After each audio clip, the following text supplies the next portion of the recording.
அனைவருக்கும் வணக்கம். இன்னைக்கு இந்த வீடியோவில் நம்ம என்ன பார்க்க போறோம்னா, இன்னைக்கு நம்மளோட மார்க்கெட் வந்து பாசிட்டிவ் ஓப்பன் ஆனது. ஆனால் அங்கேருந்து பார்த்தீங்கன்னா ஒரு கான்ஸ்டன்ட் செல்லிங் ப்ரெஷர் வந்து நம்ம வந்து ஃபேஸ் பண்ணோம். இதுக்கு முக்கியமான காரணம் பார்த்தோம்னா ஜியோ பொலிட்டிக்கல் ஈவெண்ட்ஸ் தான். நம்ம நேற்று வீடியோவில் அதை பற்றி டிஸ்கஸ் பண்ணியிருந்தோம். அண்ட் அதை தொடர்ந்து பார்த்தீங்கன்னா சில அப்டேட்ஸும் இருக்குது. அது வந்து இந்த வீடியோவில் நம்ம பேச போகிறோம். அண்ட் அது மட்டும் இல்லாமல் ஓப்பன்ஏஐ, அதாவது இந்த சாட் ஜிபிடியோட ஒரு பேரண்ட் கம்பெனி இருக்கு இல்லையா, அவங்களோட பல இந்திய கம்பெனிஸ் வந்து பார்த்தீங்கன்னா டைப் போட்டிருக்காங்க.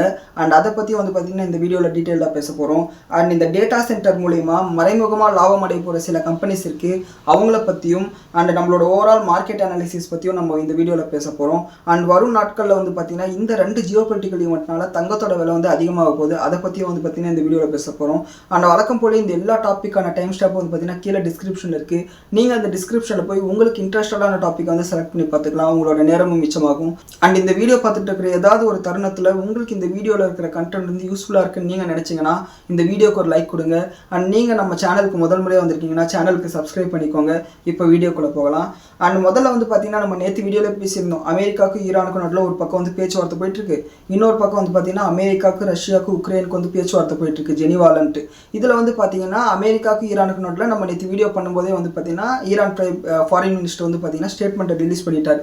அதாவது பேச்சுவார்த்தை வந்து ரொம்ப பாசிட்டிவாக போகுது, நாங்கள் எதிர்பார்த்த மாதிரி போகுது, 3ஆம் கட்ட பேச்சுவார்த்தைக்கு வந்து நாங்கள் கூடிய சீக்கிரமே டேட் சொல்லுவோம்னு சொல்லியிருந்தார். அப்போ நீங்கள் வந்து இந்த பேச்சுவார்த்தையில் முடிவெடுக்கலையான்னு சொல்லிட்டு நம்ம நேற்று வீடியோவிலே கேட்டிருந்தோம். அண்ட் அதன்படியே வந்து பார்த்தீங்கன்னா இவர் கொடுத்த ஸ்டேட்மெண்ட்டுக்கு அப்படியே கான்ட்ராடிக்டரியான ஸ்டேட்மெண்ட் வந்து அமெரிக்கா சைடுலேருந்து வர ஆரம்பிச்சது. அதாவது அமெரிக்காவோட வைஸ் பிரசிடென்ட் ஜேடி வான்ஸ் என்ன சொல்கிறாருன்னா, முக்கியமான எந்த பிரச்சனையும் வந்து பார்த்தீங்கன்னா பேசப்படலை. அதாவது இந்த டெஹரான் நியூக்ளியர் ப்ராஜெக்டாக இருக்கட்டும், மற்ற நியூக்ளியர் எனர்ஜி பற்றின விஷயங்களாக இருக்கட்டும், இது எதுவுமே வந்து பார்த்தீங்கன்னா டிஸ்கஸ் பண்ணப்படலை. அண்ட் இது வந்து பார்த்தீங்கன்னா ட்ரம்ப் வந்து கோவப்படுத்தியிருக்கு. அண்ட் அது மட்டும் இல்லாமல் ட்ரம்ப் வந்து ஈரான் மேலே தாக்குதல் நடத்துறதுக்கு வாய்ப்பு இருக்குன்னு சொல்லியிருக்காங்க. அண்ட் இதை தொடர்ந்து பார்த்தீங்கன்னா க்ரூட் ஆயில் விலை ஏறிடுச்சு, கோல்டு விலை ஏறிடுச்சு, சில்வரோட விலை ஏறிடுச்சு. க்ரூட் ஆயில் வந்து பார்த்தீங்கன்னா $70 கிராஸ் பண்ணிடுச்சு. அண்ட் கோல்டு ப்ரைஸஸ் வந்து பார்த்தீங்கன்னா $5000 கிராஸ் பண்ணிடுச்சு நேற்று ஈவினிங்கே.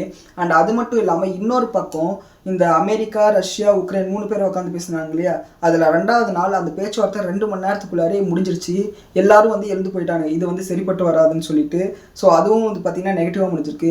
பட் ஓவராலாக வந்து பார்த்தோம்னா இந்த 2 ஈவெண்ட்டும் நெகட்டிவாக முடிஞ்சது. கோல்டுக்கு வந்து பாசிட்டிவான விஷயம், ஷேர் மார்க்கெட்டுக்கு, வேர்ல்டு எக்கனாமிக்கு வந்து பார்த்தீங்கன்னா அது நெகட்டிவான விஷயம். அண்ட் இந்த எல்லா பிரச்சனைக்கும் வந்து பார்த்தீங்கன்னா மேலே போலாண்ட் வந்து அவங்களோட சிட்டிசன்ஸை ஈரான்லேருந்து உடனே வெளியே வந்துருங்கன்னு சொல்லியிருக்காங்க.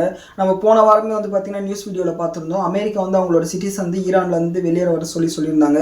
அண்ட் இந்த மாதிரி அறிவிப்பு கொடுக்கும்போதே வந்து பார்த்தீங்கன்னா அமெரிக்கா வந்து ஏதோ ஒரு அட்டாக் பண்ண போகிறாங்கன்னு சொல்லிட்டு ஒரு ஐடியா வந்திருக்கும். ஸோ நாளைக்கு வந்து பார்த்தீங்கன்னா எல்லாரும் அவங்களோட பொசிஷன்ஸ் வந்து க்ளோஸ் பண்ணிடுங்க. அதை ஃப்ரைடே, சாட்டர்டே, சண்டேக்கு வந்து கேரி ஆன் பண்ணாதீங்க.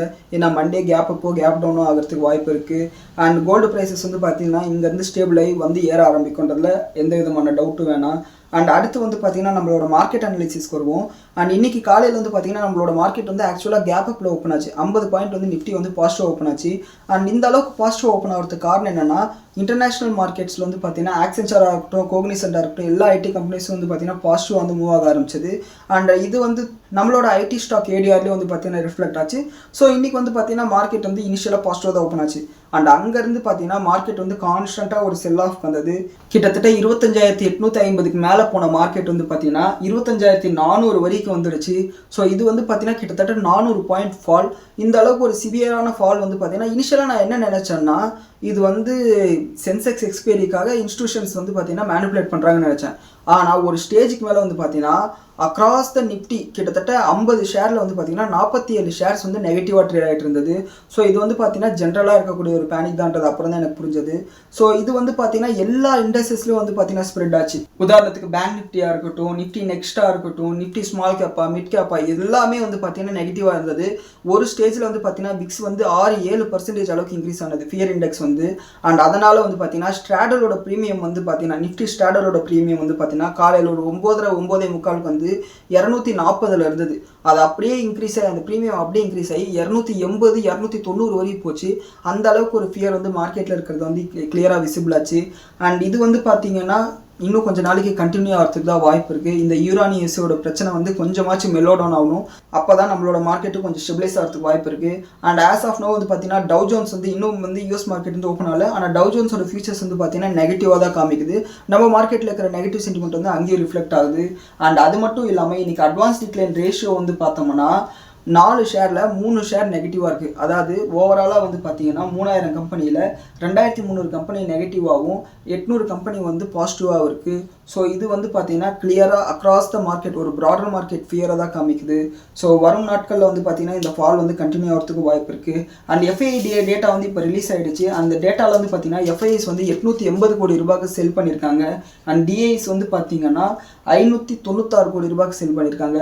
அண்ட் எஃப்ஐஏயோட இண்டெக்ஸ் ஷார்ட் பொசிஷன்ஸ் வந்து இன்னும் அப்டேட் ஆகலை. அந்த அப்டேட் ஆச்சுன்னா வீடியோட எண்டில் சொல்கிறேன். அண்ட் அப்படி இல்லைன்னா கூட கீழே கமெண்ட் செக்ஷனில் போடுறேன். அண்ட் இதுதான் வந்து பார்த்தீங்கன்னா இன்றைக்கி நம்மளோட மார்க்கெட் அனாலிசிஸ். அண்ட் நான் மறுபடியும் சொல்கிறேன், நாளைக்கு வந்து யாரும் ஓவர் நைட் பொசிஷன்ஸை கேரி பண்ணாதீங்க. மண்டே கேப் அப்போ கேப் டவுனோ வரதுக்கு வாய்ப்பு இருக்குது. அண்ட் அடுத்து ஸ்டாக் ஸ்பெசிஃபிக் நியூஸ்னு வந்தோம்னா அடுத்து எம்சிஎக்ஸ்க்கு வந்து பார்த்தீங்கன்னா ஒரு பாசிட்டிவான ஒரு அப்டேட் வந்திருக்கு. அதாவது இவங்களுக்கு வந்து பார்த்தீங்கன்னா ஒரு 15 நாள் இருக்கும். அப்போ வந்து பார்த்தீங்கன்னா கிளியரிங் கார்பரேஷன் வந்து இந்த கோல்டு அண்ட் சில்வர் கான்ட்ராக்ட்ஸ் வந்து அடிஷ்னல் மார்ஜின் வந்து சார்ஜ் பண்ணுங்க. 3% வந்து கோல்டுக்கும் சில்வர் கான்ட்ராக்ட்ஸ்க்கு 7% வரையும் அடிஷ்னல் மார்ஜின் வந்து சார்ஜ் பண்ணுங்க அப்படின்னு சொல்லியிருந்தாங்க. இதை வந்து பார்த்தீங்கன்னா இப்போ வந்து கேன்சல் பண்ணிட்டாங்க. இது வந்து பார்த்தீங்கன்னா எம்சிஎக்ஸ்க்கு பாசிட்டிவ் விஷயம். ட்ரேடிங் வால்யூம் இன்க்ரீஸ் ஆகிறதுக்கு வாய்ப்பு இருக்குது. அண்ட் அது மட்டும் இல்லாமல் இவங்க சாட்ஜிபியோட பேரண்ட் கம்பெனி இருக்குல்ல ஓப்பன்ஏஐ, அவங்களோட வந்து ஒரு பார்ட்னர்ஷிப்பை போட்டு இவங்களோட ட்ரேடிங் பிளாட்ஃபார்ம்லாம் வந்து ஆர்டிஃபிஷியல் இன்டெலிஜென்ஸை வந்து இன்டகிரேட் பண்ண போகிறதா சொல்லியிருக்காங்க. அண்ட் இது வந்து பார்த்தீங்கன்னா எம்சிஎக்ஸ்க்கு ஒரு பாசிட்டிவ் விஷயம். கூடிய சீக்கிரம் வந்து பார்த்தீங்கன்னா எம்சிஎக்ஸ் வந்துட்டாங்கன்னா பிஎஸ்சி என்எஸ்சி எல்லாருமே வந்து பார்த்தீங்கன்னா இந்த மாதிரி ஓப்பன்ஏஐ கூடயோ இல்லை ஆந்த்ரோபிக் கூடயோ வந்து பார்த்தீங்கன்னா டைப் போடுறதுக்கு வாய்ப்பு இருக்குது. அண்ட் டிசிஎஸ் டாடா குரூப் கிட்ட வந்து பார்த்தீங்கன்னா ஒரு அப்டேட் வந்திருக்கு. இவங்களும் வந்து பார்த்தீங்கன்னா ஓப்பன்ஏஐயோட வந்து பார்ட்னர்ஷிப் போட்டிருக்காங்க. அதாவது பார்த்தீங்கன்னா இன்ஃபோசிஸ் வந்து ஆந்த்ரோபிக்கோட டைப் போட்டாங்களா, இவங்க வந்து பார்த்தீங்கன்னா அவங்களோட போட்டி கம்பெனியான ஓப்பன்ஏஐ கூட வந்து டைப் போட்டிருக்காங்க. அண்ட் இவங்க வந்து என்ன சொல்கிறாங்கன்னா டாடா கம்பெனியில் இருக்கிற அக்ராஸ் த எல்லா செக்மெண்ட்லேயும் வந்து பார்த்தீங்கன்னா இவங்களுக்குன்னு தனியாக வந்து ஒரு ஆப்ரேட்டிங் சிஸ்டம் வந்து உருவாக்க போகிறதா சொல்லியிருக்காங்க. ஸோ இது வந்து பார்த்தீங்கன்னா டாடா கம்பெனிக்கு வந்து ஒரு பாசிட்டிவான விஷயம். அண்ட் அது மட்டும் இல்லாமல் டாடா கம்பெனியில் வேலை செய்கிற ஆயிரக்கணக்கான எம்ப்ளாயிஸ்க்கு வந்து ஃப்ரீயாகவே சாட்ஜிபிடிக்கான ஆக்சஸ் கொடுக்கப்படும் சொல்லியிருக்காங்க. அது வந்து இவங்களோட ப்ரொடக்டிவிட்டியை வந்து இம்ப்ரூவ் பண்ணணும்னு சொல்லி இவங்க நம்புகிறாங்க.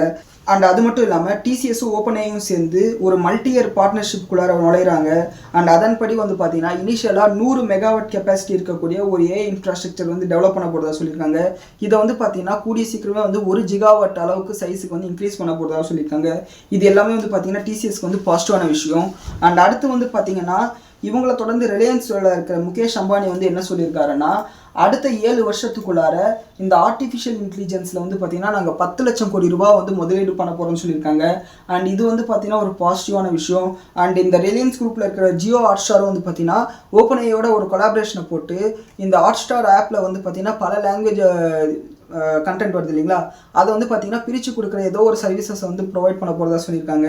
அண்ட் அதை பற்றி வரும் நாட்களில் தான் கிளியரான அப்டேட் வரும். இது எல்லாமே வந்து பார்த்தீங்கன்னா ஓப்பன்ஏஐயோட பண்ண டைப்ஸ். அண்ட் அப்புறம் ரீசெண்டாக வந்து பார்த்தீங்கன்னா பைன் லேப்ஸோட ஐபி வந்தது. இந்த POS point of sales machine தயாரிச்சுக்கூடிய கம்பெனி, அவங்களும் கூட வந்து பார்த்தீங்கன்னா ஓப்பன்ஏஐ கூட வந்து டைப் பண்ணியிருக்கிறதா ஒரு அப்டேட் கொடுத்துருக்காங்க. ஓவராலாக வந்து பார்த்தீங்கன்னா இந்தியன் கம்பெனிஸ் வந்து பார்த்தீங்கன்னா ஆல்மோஸ்ட் வந்து ஏஐ கூட இன்டெகிரேட் பண்ணியே ஆகணுன்ற இடத்துக்கு வந்துட்டாங்க. ஸோ இது உங்களோட ஆப்ரேஷனல் எஃபிஷியன்சி இன்க்ரீஸ் பண்ணுறது நமக்கு நல்ல விஷயம் தான். அடுத்து இந்த ஆர்டிஃபிஷியல் இன்டெலிஜென்ஸ் டேட்டா சென்டர் மூலம் லாபம் அடையக்கூடிய சில கம்பெனிஸ் இருக்குது. அதில் ஒன்று தான் அனந்த்ராஜ்.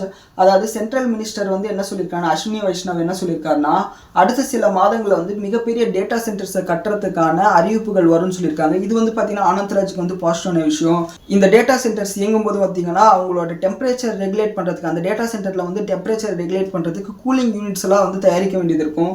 அண்ட் அந்த ஆர்டர்ஸ் வந்து வந்துச்சுன்னா ஒருவேளை ப்ளூ ஸ்டார் வோல்டாஸ் மாதிரியான கம்பெனிக்கு பாசிட்டிவான விஷயம். அண்ட் ஏற்கனவே நம்ம நியூஸ் வீடியோவில் நிறைய முறை பேசின மாதிரி கேஸ்ட்ரால் வந்து பார்த்தீங்கன்னா இந்த டேட்டா சென்டர் கூலண்ட் லிக்விடை வந்து தயாரிச்சுட்டு இருக்கிறதா சொல்லியிருக்காங்க.